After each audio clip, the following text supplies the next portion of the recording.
we are really glad you are here, and many thanks for your contribution to our DPA. Just a few words, if you remind me, Catalan, because as you see my English doesn't allow me to explain some questions in this language. Bé, abans de res, agrair als professors dels altres departaments i estudiants que hagueu vingut. Faré una petita introducció, simplement més que en qualitat de docent, en qualitat d'editor. Dir que aquest acte acadèmic continua el que ja s'ha fet aquest matí, una conferència a les 10 de l'U presentat per l'Antonio Ernesto, i que s'inscriu dins d'aquest cicle de conferències que s'ha muntat representant el nou número de la revista del ETSAB. Abans de presentar-vos el nostre conferenciant, en Peter Thule, permeteu-me que faci unes consideracions molt ràpides sobre la revista i sobre aquest número. Dic que aquest número, el 26 de Nòrdicos, consolida una nova via de la revista. Quan fa ja uns quants anys que en Carles Martí, en Joan Lletja i en Xavi Ferrer ens vàrem plantejar tirar endavant aquest projecte editorial, que donava continuïtat, que era una nova etapa de la revista. Vàrem plantejar algunes consideracions generals com a objectius. Una era que fossin números monogràfics i sobretot que anessin adreçats evidentment a l'estudiant. Per tant, havien de fer també números econòmicament assumibles. Volíem que fossin monografies perquè poguessin ser fàcilment guardades en un lloc, que tinguessin clarament una destinació a les biblioteques personals de cadascun d'aquests estudiants, i vam plantejar, intentar interpretar els seus objectius, els seus interessos, dues vessants.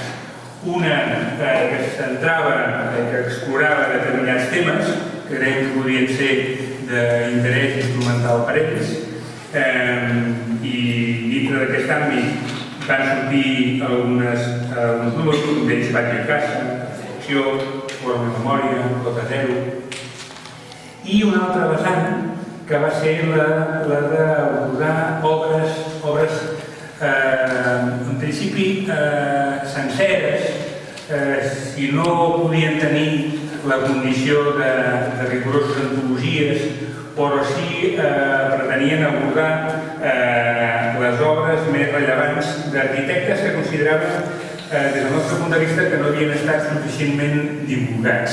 Eren arquitectes que venien a demostrar que darrere d'aquesta primera línia mediàtica de l'arquitectura seguia havent arquitectura.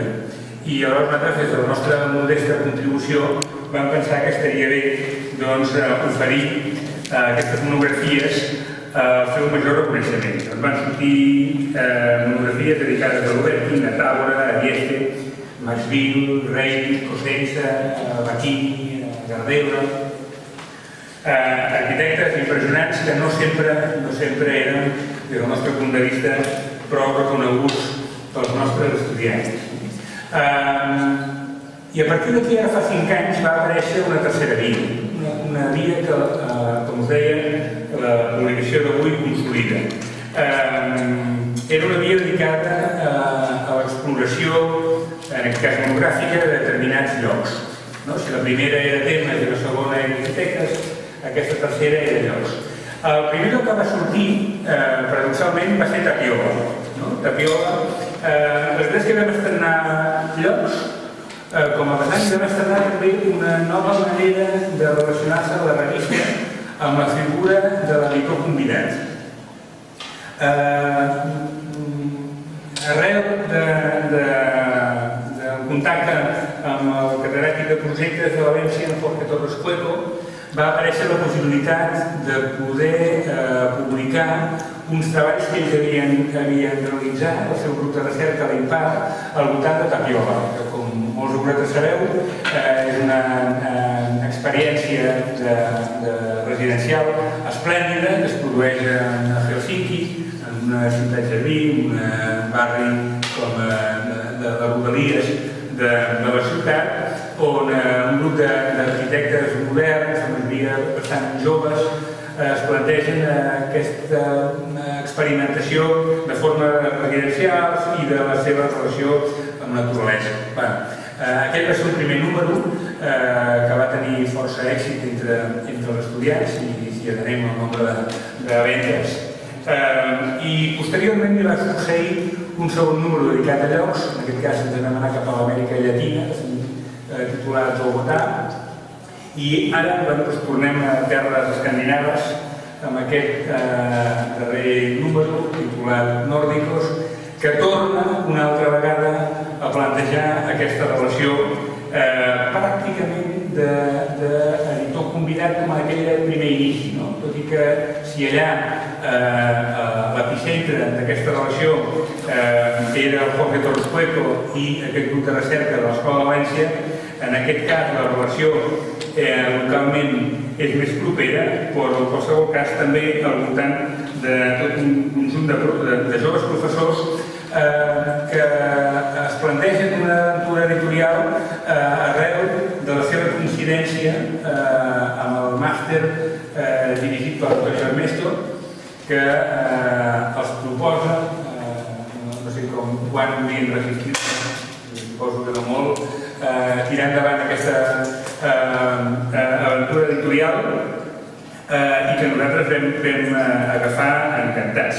Aquests editors convidats, la Berta Bardí, el Jaime Ferrer, el Arturo Frediani i l'Helena García Escudero, han estat, sens dubte, els que han sustentat tot aquest número del DPA i que ens han explicat a través dels seus articles obres importants de l'Evidence, de l'Alto, del Jacobsen, de l'Hudson, de les Terrafent, i que han contrastat aquests punts de vista amb algunes altres col·laboracions que des de la revista agraïm moltíssim d'arquitectes i professors d'escoles escandinaves, amb Gareth Griffiths, amb Peter Thule, que avui ens acompanya, el Luke Rowe, que ha estat aquest matí, la Henrietta Palmer, que analitzaven referents dels 4 grans països escandinaus, de Suècia, de Noruega, de Finlàndia, de Dinamarca, i el número es tanca amb unes aportacions del Roger Conan i de la Lisbeth Baslev, m'heu de disculpar per aquesta perpetració de pronunciació de noms i cognoms escandinaus, i la Lisbeth Baslev és que hem d'agrair especialment que l'hagi portat fins a les nostres planes a Frederic Solaguren, que ens va proposar aquesta possibilitat d'incorporar un article inèdit i ell com a estudiós i gran coneixedor de l'arquitectura escandinava, especialment danesa, ens va semblar esplèndid poder oferir la nostra revista perquè així fos. I per últim, un postfàcil de l'Antonio Millan, que agraïm també especialment, a més, amb una situació difícil perquè no podíem donar gaire temps i se'n va sortir prou bé per tancar aquest llibre. Bé, a part d'aquesta estructura, quedaria pendent com a editor quin seria l'evolució dels nostres interessos concrets en la revista. Jo, aprofitant que avui no pot estar entre nosaltres el Carles Martí, que ànima, com molts vosaltres sabeu, d'aquesta revista. De fet, durant molt de temps el Joan i jo hem anat acompanyant-lo com hem pogut. En aquests moments tenim la sort de comptar com a incorporació en l'equip de redacció d'en Roger Such i de la Berta Bardí, que també és una de les editores que ens acompanyen. Bé, em semblava que una manera de poder fer que encara les pogués estar avui en part present era llegir un fragment, no us agrumaré, de l'editorial que ell ha escrit per aquest número del DPA 26. Diu, Franco Casano escribió Sapere Cardinale, el Cardinal, en 1998 y lo incluyó en el libro Península, o de Italia de Ritrovada, publicado por Mateo este mismo año. En dicho texto, el autor desarrolla una brillante disquisición acerca de los 4 puntos cardinales en la que estos no son vistos tan solo como referencias geográficas, sino más bien como núcleos en que se concentran ciertos valores antropológicos. Este enfoque le permite hacer un diagnóstico en clave geopolítica en que denuncia el predominio de la actual alianza norte-oeste que condena al sur y al este al más absoluto ostracismo y sometimiento. Asimismo, señala la posibilidad de aplicar una lectura de ese saber cardinal al territorio específico de la cultura, superando una visión de conocimiento como algo inconexo y aislado. Norte, sur, este y oeste dejan entonces de pertenecer al reino de lo absoluto. El verdadero sentido de cada elemento está en su posición relativa con respecto a los otros. Este es el punto de vista desde el que cabe entender la reflexión sobre arquitectura que propone el número 26 del ETSAB. Gerard Mortier, que com sabeu un dels gestors culturals que en aquest moment està portant al Teatro Real de Madrid, ha declarado recientemente en una entrevista publicada en el suplemento cultural del país que se considera un hombre del norte movido por su fascinación hacia el sur. Recíprocamente, nosotros, a través de esta monografía, hemos tratado de documentar nuestra fascinación hacia el norte propio de los arquitectos del sur. Esta doble tensión atraviesa todo el siglo XX y se prolonga en el siglo XXI. Así, mientras que los mayores arquitectos nórdicos, capitaneados por un Erasmus, miran intensamente hacia las costas del Mediterráneo, hacia las plazas de las ciudades italianas o hacia las ágoras de la Turquía helenística, en España, Italia o Grecia, los arquitectos cultos no pierden de vista nada de lo que ocurre en los países escandinavos. Esta es la idea bàsica sobre la que se construye este número de ley. Bé, crec que darrere d'aquestes paraules compartides que escriu en Carles Martiallís per l'editorial del DPA, hi ha una fascinació que efectivament de l'arquitectura catalana ve de lluny. Una de les manifestacions més clares d'aquesta realitat és segurament la fundació del grup R. El grup R, que com vosaltres sabeu va ser un grup d'arquitectes que es va fundar a finals dels 40, que vam començar a treballar a principis dels 50 intentant sortir de l'autarquia, de la postguerra dels anys 40 que travessava el nostre país. Era un grup heterogeni quant a interessos, però una part dels quals significativa. Era un grup que tenia personalitats importants en aquells moments del món de l'arquitectura, que passaven des dels Sostres fins al Moragas, passant pel Jordi Ros, també el Coder, tot i que va tenir una curta durada. Doncs una part d'aquest grup heterogeni estava especialment interessat, seduït per l'arquitectura nòrdica. Una arquitectura que ens arribava molt a comptagotes, per les muralles en les que en aquells moments es vivia aquí, que arribava molt de la mà del Bruno Seri i que va tenir un moment àlgid amb l'arribada primers dels 50, del 51, no tan sols del Bruno Seri, sinó de la visita de l'Alvarado, que va ser tota una revolució en aquells moments. L'Alvarado va venir aquí a Barcelona, posteriorment va anar a Madrid. Jo crec que hi ha aquest matí, amb l'acte de presentació que feia esplèndidament l'Antonio Armesto sobre la conferència prèvia a aquesta, ell parlava de la fascinació que representava per un d'aquests integrants destacat d'aquest grup com era el José Antonio Coder. Jo m'he permès, tot i saber que bastants de vosaltres ja el coneixereu, portar una anècdota que jo crec que explica bé aquesta seducció, aquesta sorpresa i alguns dels trets més característics que podien estar darrere d'aquesta arquitectura escandinava. És un article que es va publicar i va portar una ponència posterior titulat Història d'unes castanyoles, i que, com que és molt breu, em permetré llegir pels que no el coneixeu. Escriu així en Codero. Diu, estando ahora alto en Madrid, manifestó deseo de hacer algunas compras y un compañero mío se ofreció a acompañarlo.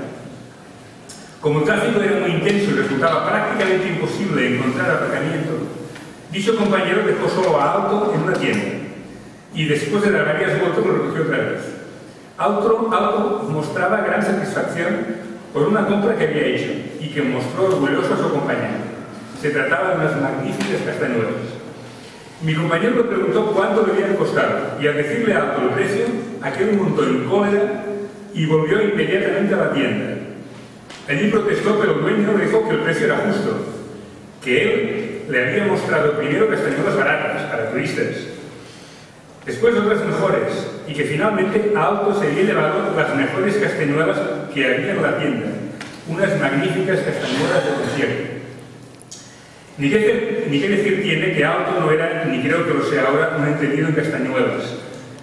Sospecho que cualquier ciudadano de este noble país, puesto a elegir castañuelas en su viaje a España, se decidiría como Álvaro Auto por unas castañuelas de verdad.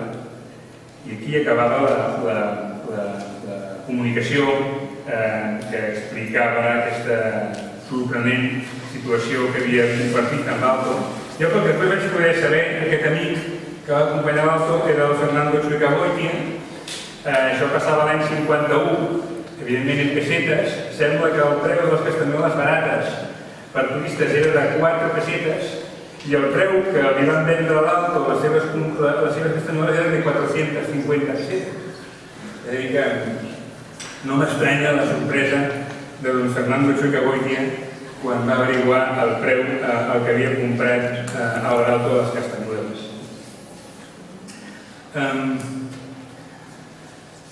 Bé, jo no em volia estendre més. De fet, aquest és un acte en el que són els conferenciants, no els editors, els que han de ser els protagonistes, i em permeto presentar-vos el nostre conferenciant d'avui, que és l'arquitecte Peter Thule Christensen. Ell és un arquitecte danès, és professor lector, és arquitecte MIA i doctor arquitecte per l'Escola d'Arquitectura de la Real Acadèmia Danesa de Belles Arts, i ha escrit diverses monografies, articles sobre arquitectura de la modernitat a Dinamarca, d'Arne Jacobsen, i de la recent evolució de l'arquitectura danesa, sobre el que ens parlarà avui. Jo vull agrair l'esplèndid article com a editor que ens ha fet, ens ha regalat en el DPA, un article que us recomano, titula Dinamarca, tradición y modernidad, vínculos entre la arquitectura danesa de los siglos XIX y XX, i a través d'ell ens presenta dos arquitectes del XIX importants, el Michael Gottlieb Lindesborg,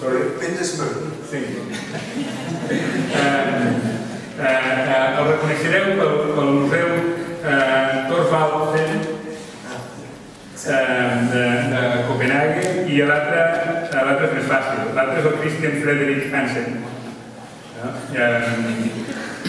És un arquitecte del nou redescobert per uns joves arquitectes a principis del 20 i que, segons el parer de Peter Thule,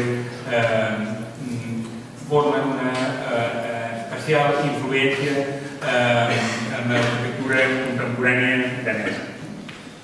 Avui no ens parlarà d'això, sinó que, com veieu en el títol que introdueix la seva conferència, tot i que arrencant des de la tradició, l'interès d'en Peter Thule d'avui és el de parlar sobre noves manifestacions d'arquitectura contemporània danesa.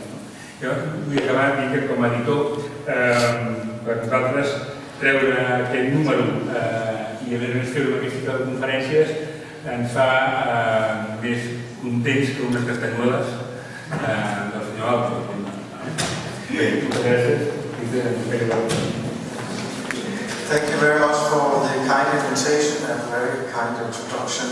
Also thanks to Jaime for organizing this conference. I think I'm going to step down here. It's interesting, there is a strange kind of affiliation between this part of Spain and the Nordic countries. I think Felix was one of the first to reintroduce Arne Jacobsen in the 1980s, when he was almost forgotten in Denmark.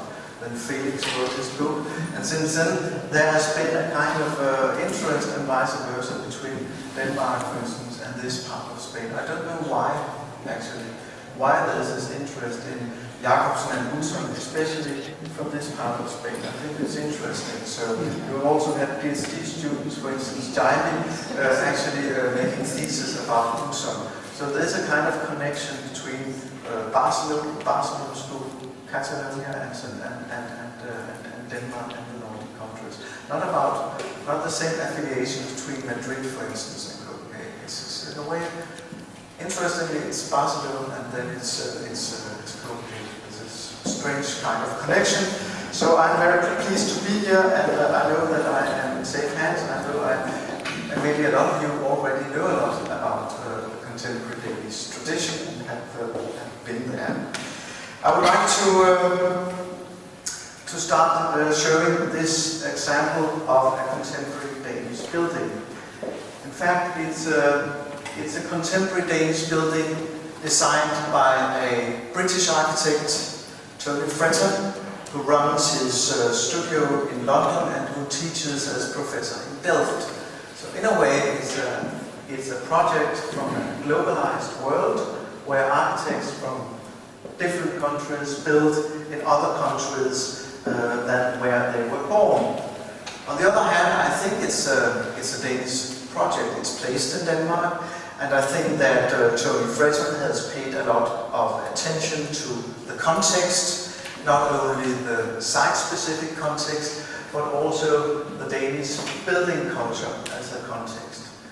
When it comes to the site, I think he has been fascinated by the flat landscape, the horizon. At least he had left an opening. When you come to this little art museum, he's left a kind of opening. So the first thing you see is the sea here, you see the horizon, and he has in a way made the building step back from the horizon. I think he has also in a way tried to underline this horizontalness of the Danish landscape in the building structure as well.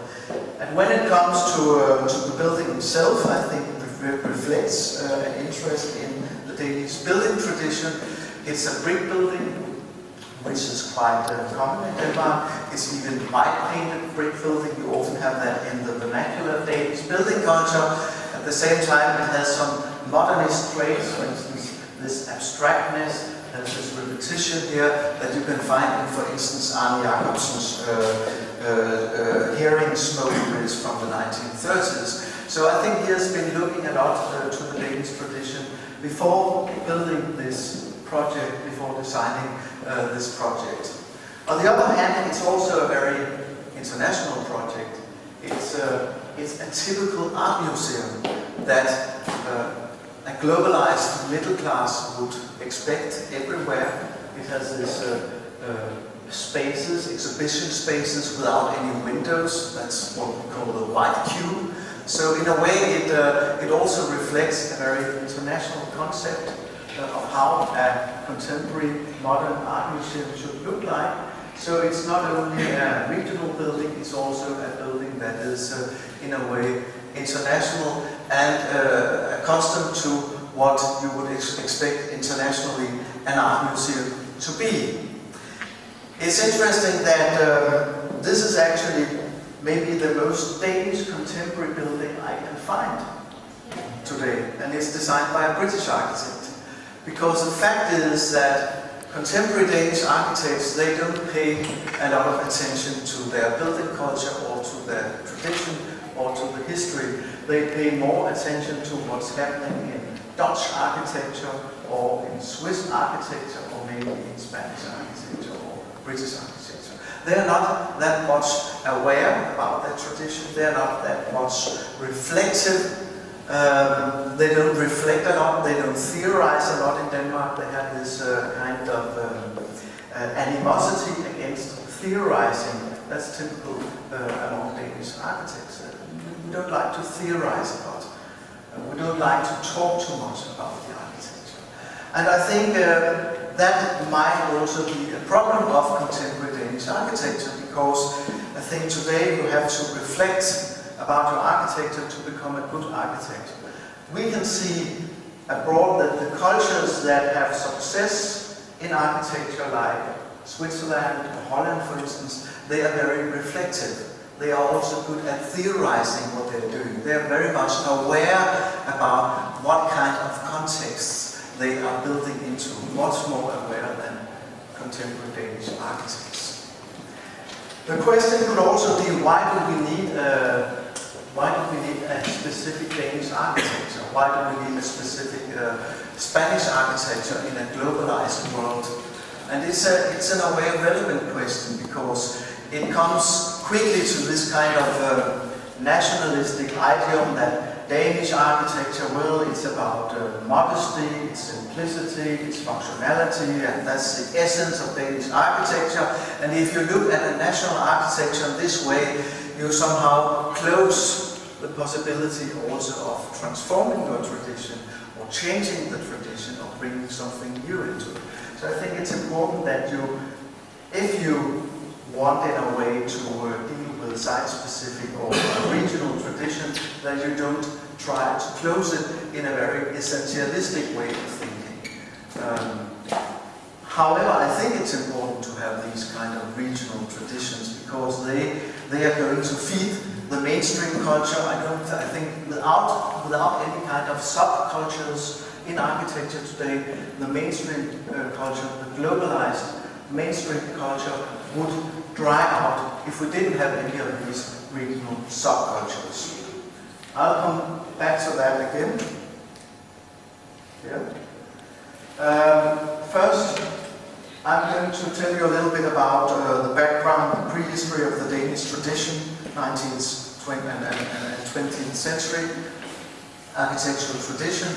And then I would like to show you 4 contemporary examples and try to examine how they actually deal with the Danish tradition. ¿Tú tienes batería para que yo te quede ese enchufe que va con el teléfono o no? Si te enchufe tú no. Do they at all relate to the tradition?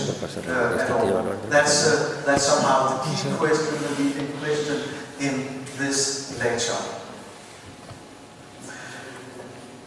The idea of having an own regional tradition starts all over Europe in the 19th century. That's where the national state is defined. It's in the 19th century, it's after the Napoleonic Wars, and it also happens in Denmark.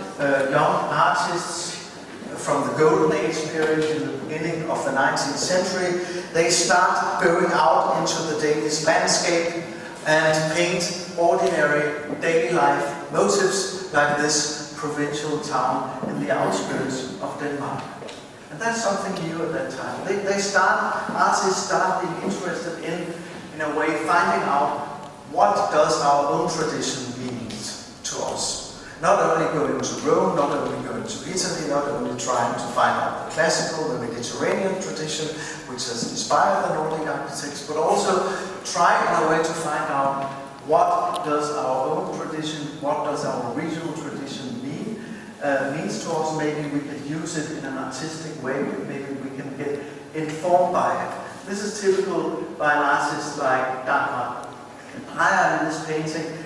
I think it's a painting that also tells a lot about Denmark. It tells about the topography. It's relatively flat. It's not the flat like Holland, but it's a relatively flat landscape. So you very often, because it's a country that consists of many small islands, you're very often very close to a coast. And this compared or connected to this flatness also often makes the case that you have a lot of sky. You can see a lot of sky. The horizon is relatively low. You're close to the sea, so there's a humidity in the air. And you have a relatively flat angle on the sun. So the sky landscape This has a lot of different tunes and colors because of the humidity and flat sun angle. So in a way, this is also a portrait. If you portrait the Danish landscape, you should also portrait the Danish skyscape. It's a part of our landscape, this horizon and this sky landscape that changes all the time.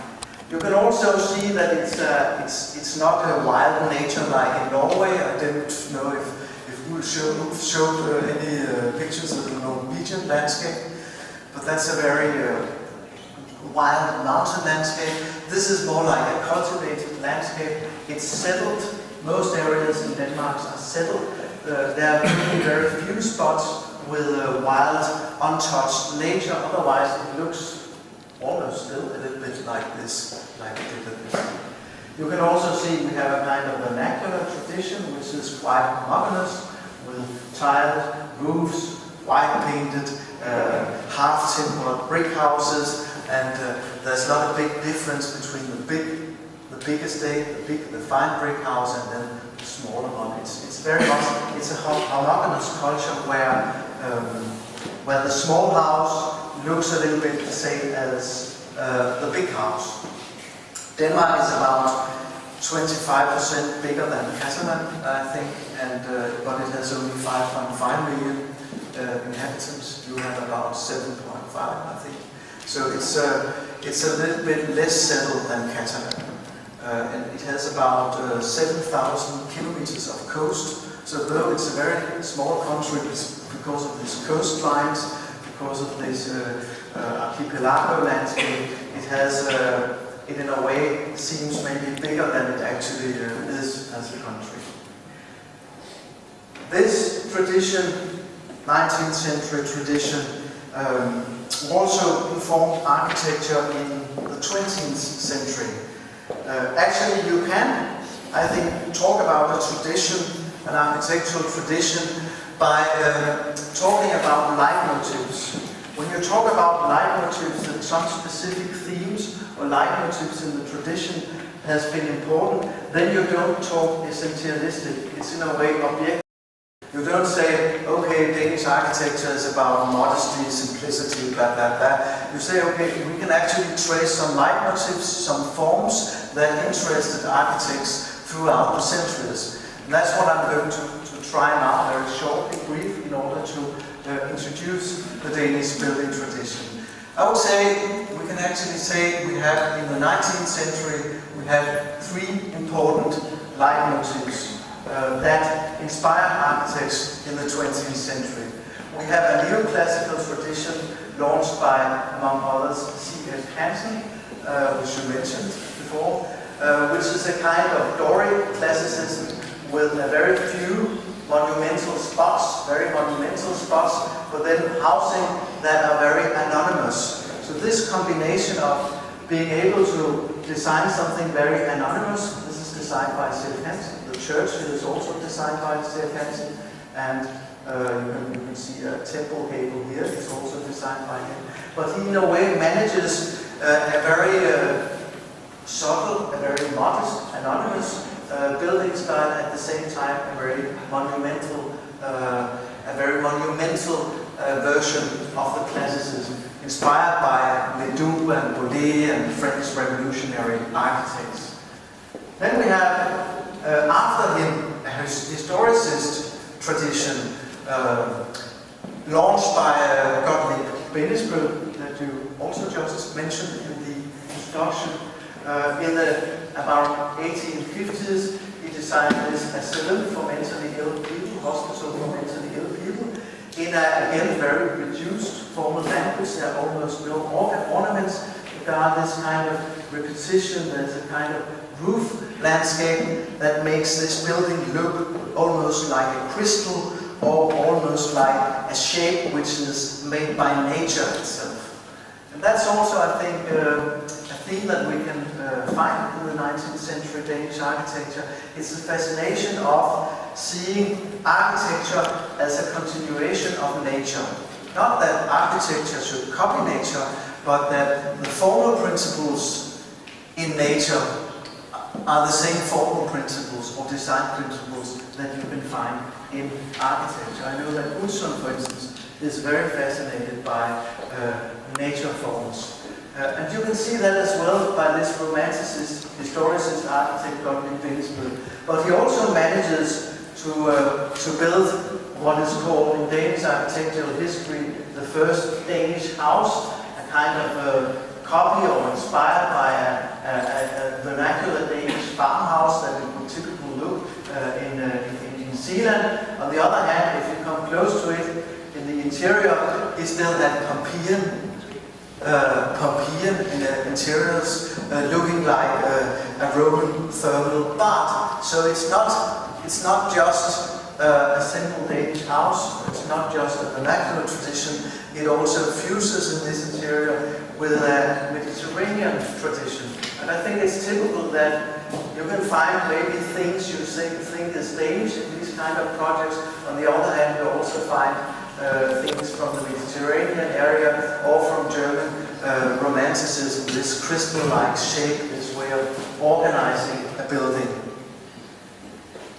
Around 1900 and in the beginning of the 20th century, these architects, Bindesbøll and C.F. Hansen, are somehow rediscovered by a new generation of architects that in a way have to step into the modern society.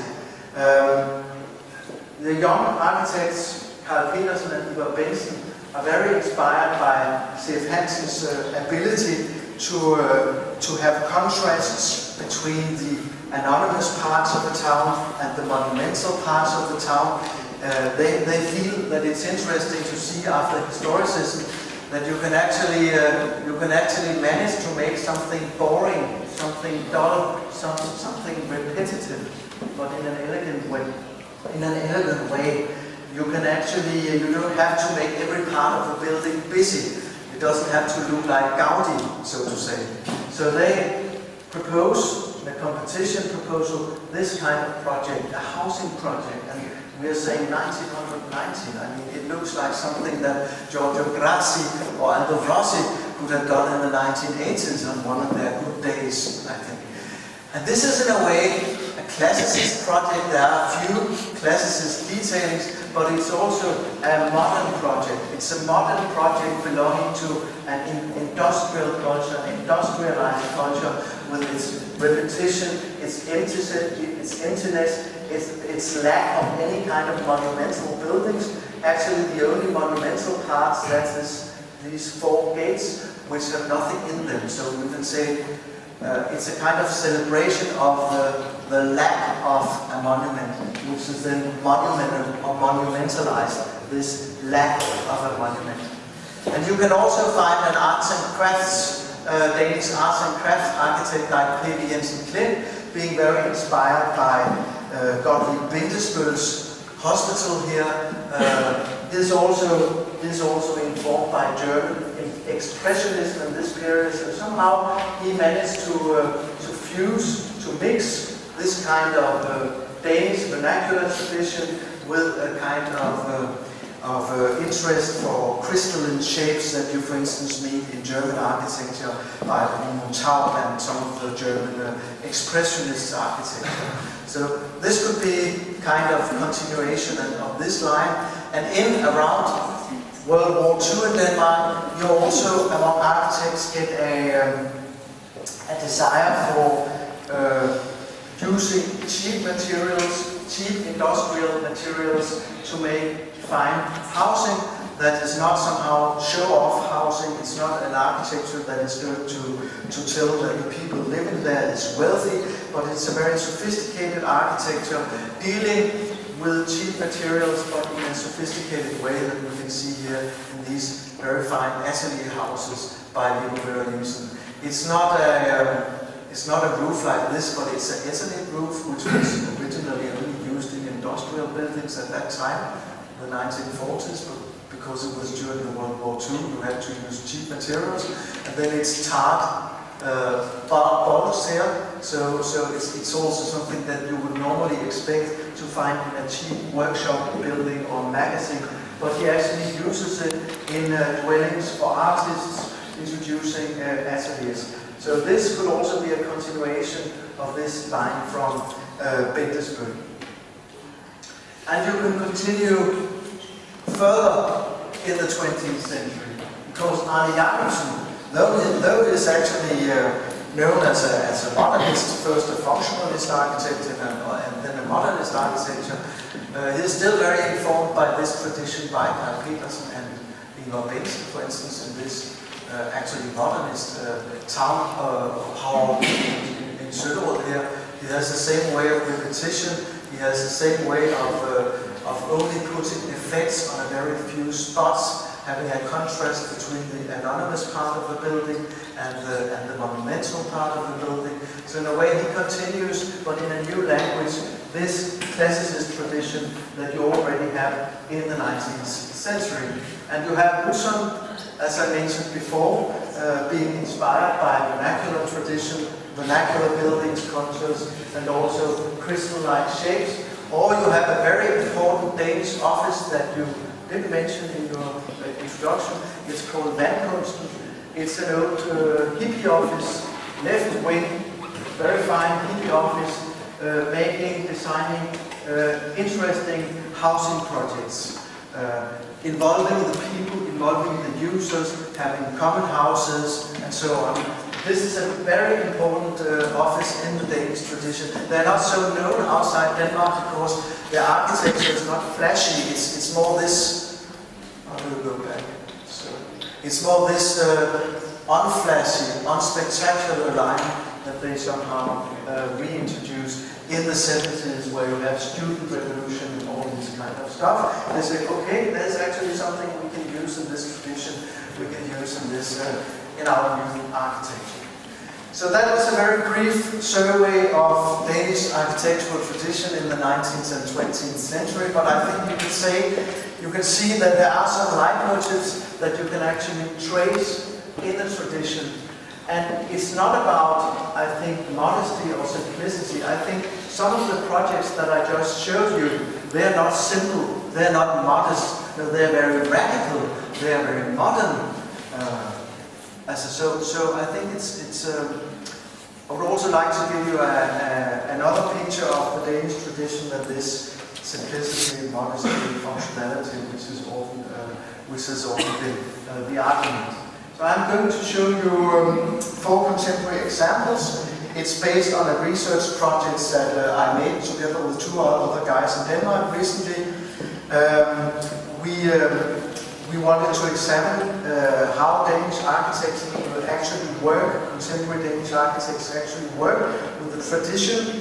In the beginning, we were not that enthusiastic about contemporary Danish architecture. As I told you before, we thought that there's a lack of reflection, a lack of ability to theorize about your own work. And we think that in the last decades, Danish architecture has paid very little attention to the context, for instance. It has been very much about making a spectacular Dutch look-alike shape somewhere at the harbor and find a kind of flashy material. So our starting point in this project was actually a kind of disappointment about the contemporary Danish architecture. But then in the end, we found some projects that where we would see something significant, something that maybe could be these significant things that could feed a mainstream culture later on, and that didn't just copy a globalized mainstream culture. We found all these projects, and I'm going to tell you about the 4 of them. The first project is designed by an office called Lundgaard and Tranberg. It was founded in the 1980s. They have recently been very successful, designing a lot of cultural institutions, and I think they managed very well to redefine the Danish modernist tradition, but doing it in a new way. The project that I'm going to show you is the theatre, the Royal Theatre at the downtown Copenhagen, at the harbour.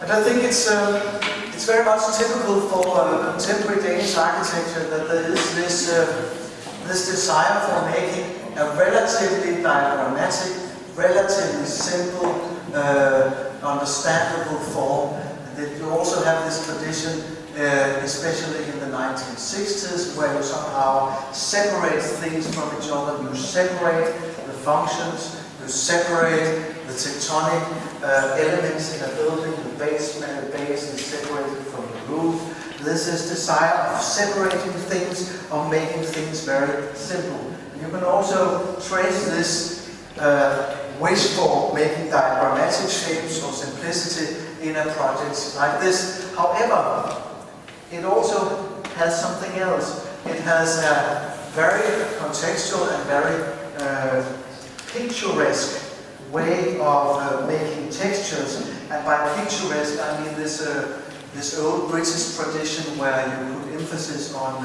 rough textures and irregularity.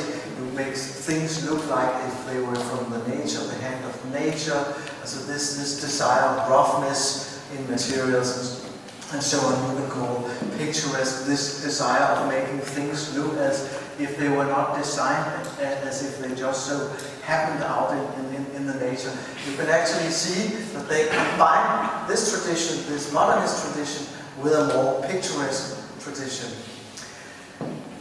Talking about the picturesque tradition, it's also important to mention the contextual setting of the building, because it's actually the picturesque architects and landscape planners in the 18th century Britain that discovers a context, that tries to make buildings fit into the context in a way that they look natural in the context. And you can see that the architects here, they have also tried in different ways to accommodate to the existing context, which is an old barrack part of the town. They have put the plan so that it flushes with the existing streets from the barrack, from the 18th, 17th century street pattern here. And they have also tried to make the rooftop flush with the height of the existing buildings, except the stage tower, which in a way has to be higher. They have also accommodated to the textures of the existing buildings. They are kind of very fine, plastered, small-scaled detailing, and you can also find around the harbour front here old warehouses in greyish bricks. So they have also tried to, in a way, to accommodate to this texture of the surroundings. Also the harbour with its history of small boat bridges and ships with old sailing ships with masts and so on. So they've in a way tried to reinterpret the existing context in a contemporary building. On the other hand, when you then go into the building and look at the organization of the building, you find a very conventional, modernist way of organizing a building. Everything's separated. You have area for the audience here to the harbor. You have backstage here. You have some of the scenes here. And upstairs, this glass first floor, you have all the staff, only rooms for the staff. So it's very separated. You have a back side, you have a front side, you have audience, you have that, you have that. It's very separated in a way that you would find among traditional, conventional, modernist architects. However, they try in a way to break this diagrammatic approach with having small irregularities in for instance, this wooden bridge that makes the entrance to the building. Just have to.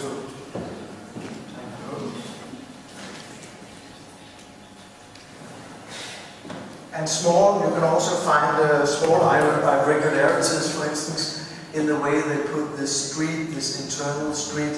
But it's not like if the street actually points at something out here or here. It's more, it's an irregularity which is picturesque. It's not made because of an organizatorical need. It's made because it looks nice. It's irregular.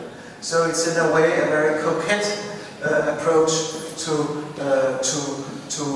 the picturesque tradition. And it's interesting that you have down here a completely another landscape that you have up here. This looks like something that contemporary Japanese architectural office could make, like sejima or something. It's like a kind of barcode-like way of organizing a building. This is more like, you know, like something a German post-war 1950 architect could make a theater somewhere in Düsseldorf. For. It's more like conventionally picturesque design.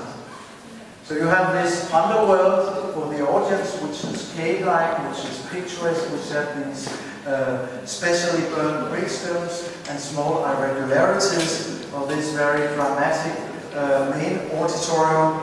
And then upstairs you have a completely different world, not cave-like but defined by a kind of steel construction and having the best view and all in the city. So the staff, in a way, in this museum, in this theater, they have in a way, I think, the most modern, the most contemporary part of the theater, and you are not allowed as part of the audience to come up here.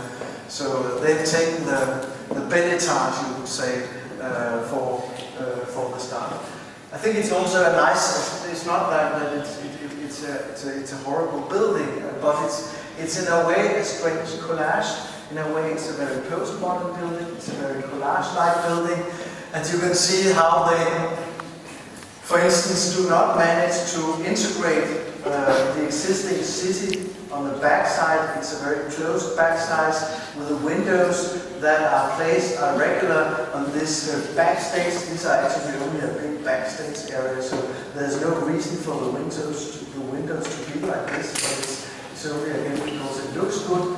Then you have this other side here, but at the end I think what binds this collage together, what makes it be an entity in the end, that's very much texture, that's the relief on this bronze, this with copper-plated plaster stage tower. It in a way is a kind of in a dialogue with these brick walls, or you have these poles here in the sea, and you can have the construction up here having a kind of a dialogue. So in the end, I think they manage through designing the surfaces, through the design of surfaces, they manage to bring the collage together. But the surfaces and the small irregularities there do not really affect the organization, the basic organization of the building. And that's typical for them. Their other works, simple shapes that you can that you need when you want to win a competition in Denmark as an artist. You have to find a very simple shape that can be understood by politicians, everybody. Then you kick it a little bit, so maybe you put something a little bit of regularity on it, but it's essentially it's a modernist way of organization.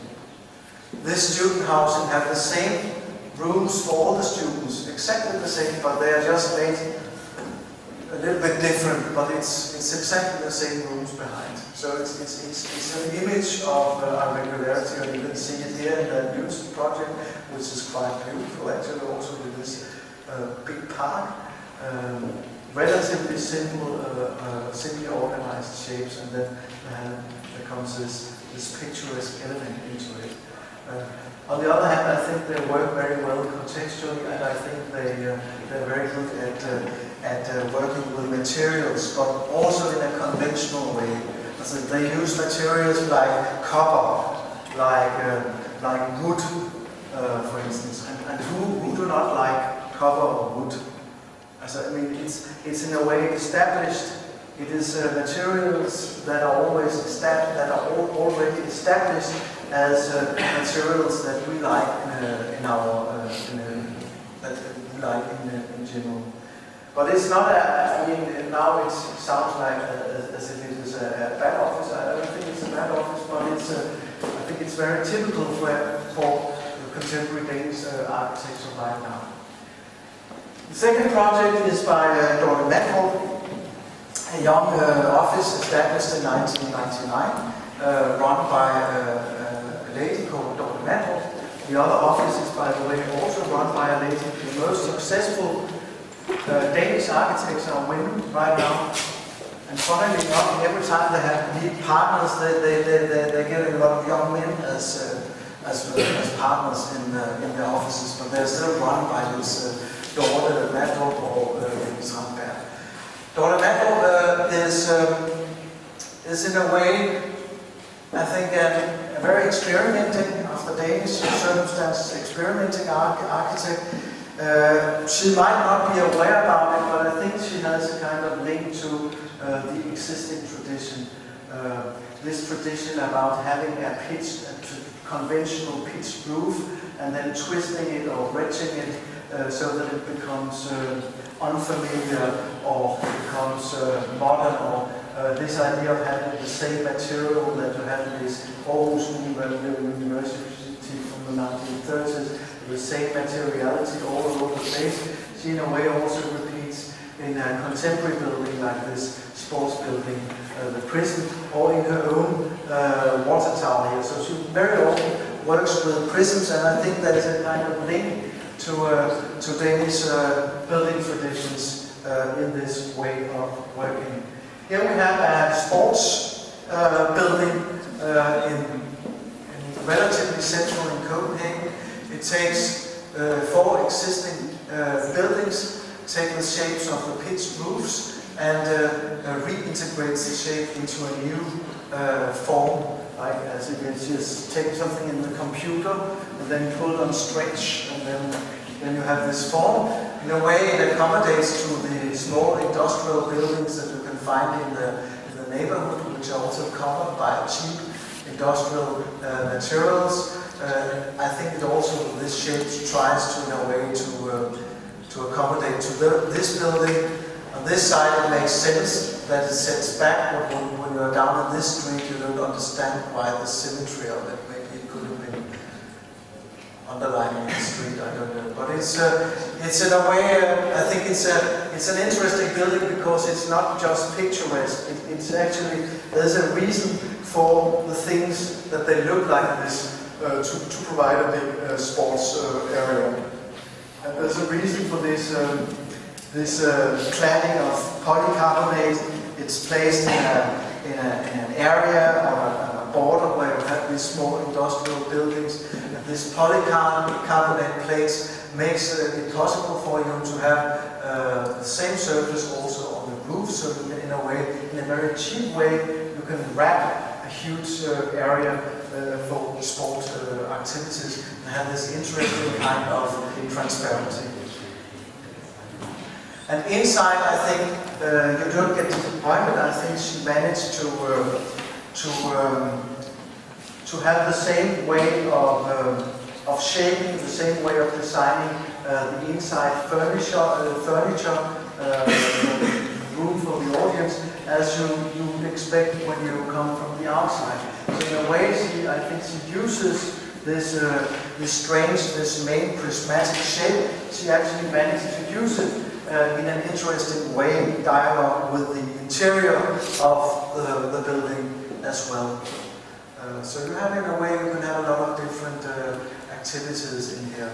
In the beginning, they also wanted concerts, but the neighbors in the adjacent houses, they called the police every time. So it's more like, because it's not that, it's very loud in here, so it's more sports activities. You can also see how for instance, the furnishing of the room is just as important as the external wall. She pays like you can meet in contemporary Japanese architecture among offices like Bauhaus and so on. She pays very much attention to furnishing, to a chair, to a bench where you can sit. That's an integrated part of the building. That's just as important as the external wall. It's not just an object.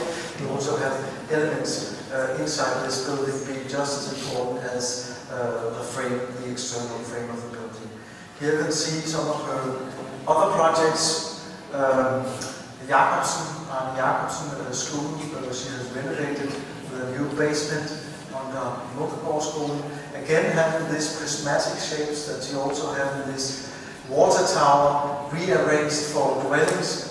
Or in this kindergarten, for instance, in Copenhagen, you can see how secondary elements like a fence or like an asphalt floor here is just as important as the external shape, as the external wall of the building. So I think she's quite an interesting architect. Do you know her, Dora Mandrup? No, if you've been there in Copenhagen, you might have seen some of the things. The two last projects are by Vandkunsten and a very young office called Plot. Now it's called Big. And they work in a tradition that I would call the shed tradition. The tradition using cheap materials, the tradition of making a beautiful building, object-like building, but making something out of materials that you can buy in the local building material supplier. This is a tradition that I would call the shed tradition. It often has ethnic roofs or has a kind of heterogeneity that you normally don't expect in Danish architecture.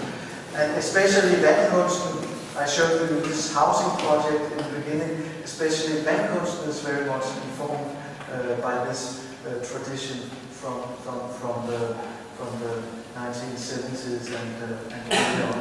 And one of their pupils, one of the owners of Vandkunsten, he was teacher for Bjarke Engels, one of the partners of this very young, popular fancy office Plot, which is now called Big Bjarke Engels Group, which is informed by a Dutch tradition. Bjarke Engels and his co-partner Julian de Smith worked for Van Koolhaas by Roma, but I think in a way he also brought, or maybe, I'm not sure, maybe he also brought, I hope so, in a way, some of this tradition from Vandkunsten in his work. This is this is not a fancy project, this is not world architecture, this is just a typical, normal way for Vandkunsten to solve a job. It is in a rundown working class neighborhood. The job was to change an existing workshop building into a cultural house or into a house that could be used by the inhabitants. They paid a lot of attention to having meetings with the users, the different groups in the area to find out how it should look like, how it should be. They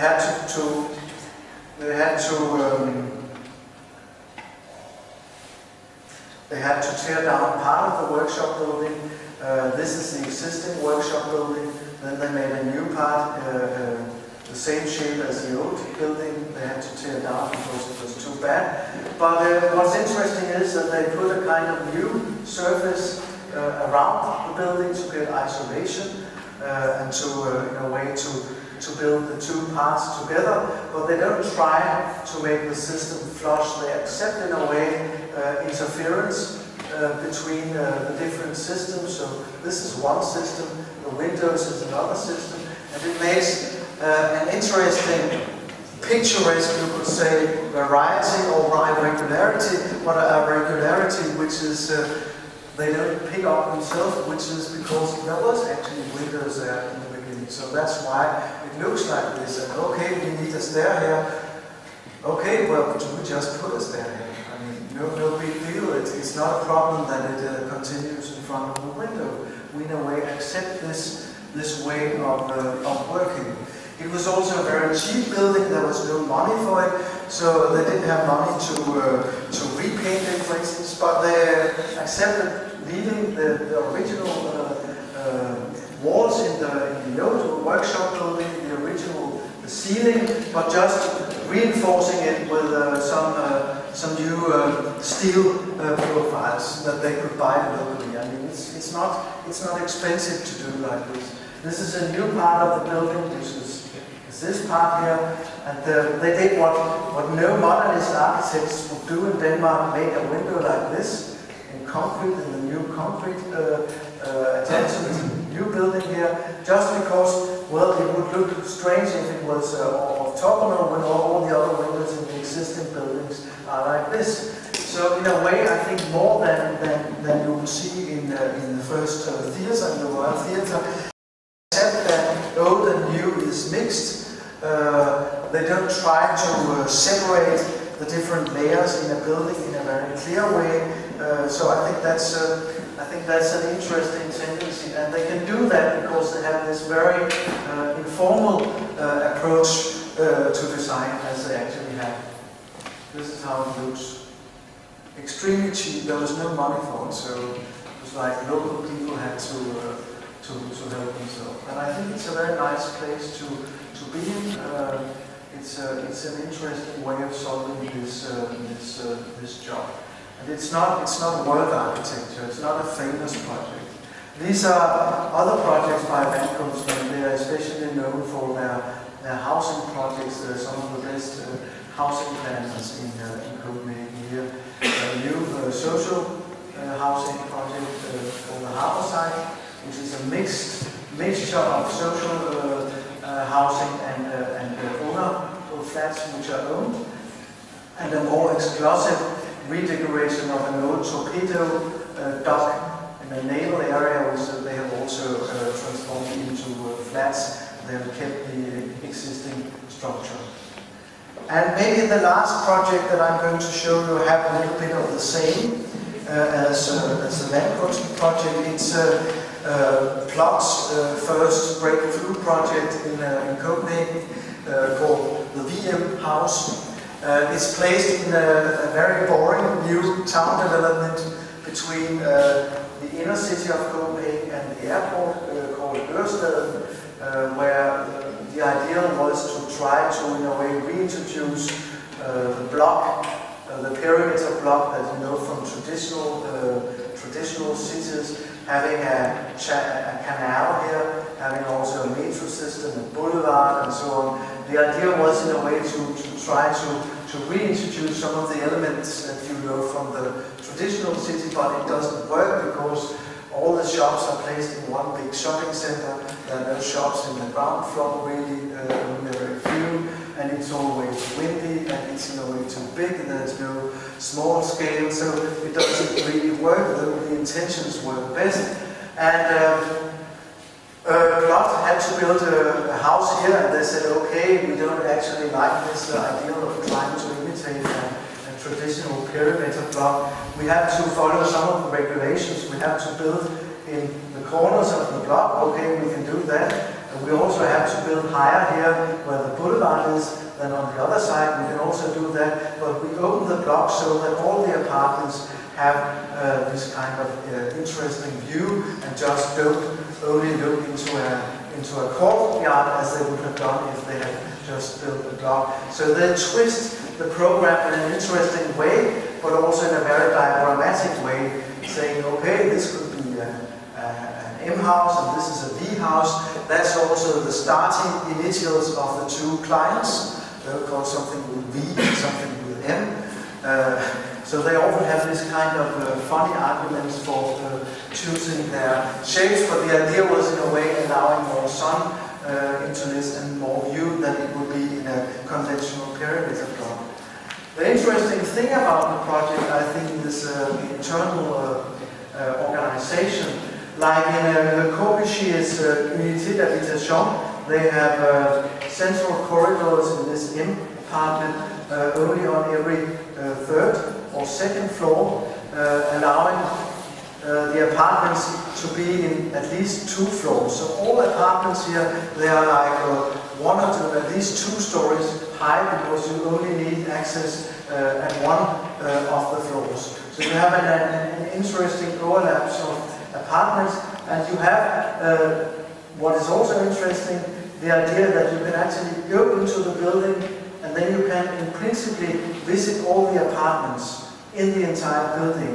So it forms a small city in itself. You don't have to go outside again and go to another stair house just to visit your neighbor. You can actually go into and internally come around the building and visit all the other apartments. apartments. It's like a kind of city labyrinth. This is a little bit more simple. Here we have integrated balconies and central corridors. Here we only have one external corridor at every second floor. But again, we have apartments or flats in 2 stories. These are how the flats, for instance, could be. They are very different, but they are all in 2 stories. So you could, for instance, have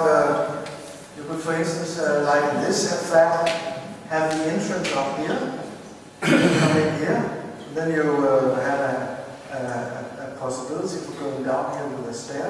Then you come down here, then you have a very long and narrow living room. It could be like this. For instance, this is the shape of the flat. Then there's only like 10 flats with this shape. All the other flats have a different shape, with different shapes. So it's an approach that makes it possible to have very irregular flats. That makes it possible to use a relatively cheap and normal way of building with concrete decks supported by partition walls, orthogonal 90 degrees to the facades. That's the cheapest way to build in Denmark. That's like you have a concrete deck, then you have like these partition walls, like a house of cards, carrying it all. But they have managed to twist this very boring way of construction that in a way closes all housing projects in Denmark into a very few diagrams. They managed in a way to interpret this very rigid system in a way that has not been seen before. However, I don't think when they designed these buildings, I don't think apartments, I don't think they have been there with their body in their mind. It's a very diagrammatic architecture. It's designed on a computer. It's designed in a diagram. It's not like as if they have thought about, okay, then I come in here and there should be a little bit of recess here, I can put my code here. It would be nice to have some light here. It's more like, how can we cut this in different shapes, in as many as possible shapes. So it's a diagrammatic approach to architecture, but it also provides something interesting. And it's a very cheap building. They were cheaper. They were like 20% cheaper than normal housing projects in Denmark. So the materials of it, the cladding and so on, is relatively cheap. Of course, no one sits out here because it's always windy, so but people like sitting here. So it's not like it's not really functional, and it's difficult to furnish many of the apartments. And that is the last projects, a neighbor project, one of the last projects, the VM Mountain. That are apartments placed above a parking house. This is a parking house, and in a way I like it and hate it. I think it's a fantastic space. It has Pyrenean qualities. I think of Pyrenees covers of drawings of prisons and so on from the 18th century. And on the other hand, this way of putting materials together, this bricolage way is in a way, they pay very little attention to detailing, which otherwise has been a sophistication in Danish architecture, also contemporary Danish architecture. So in the end, I don't know if there still is a Danish tradition in projects like this by plot or together called big. I think the most Danish project might be by Tony Fraser, the British project. Maybe you don't have to, as an architect, to pay too much attention to the tradition. Maybe this is a little bit a caricature of how a foreign architect would build something in Denmark. I think they might have parts of the Danish tradition with them, though they are not that aware about it and they don't talk so much about it.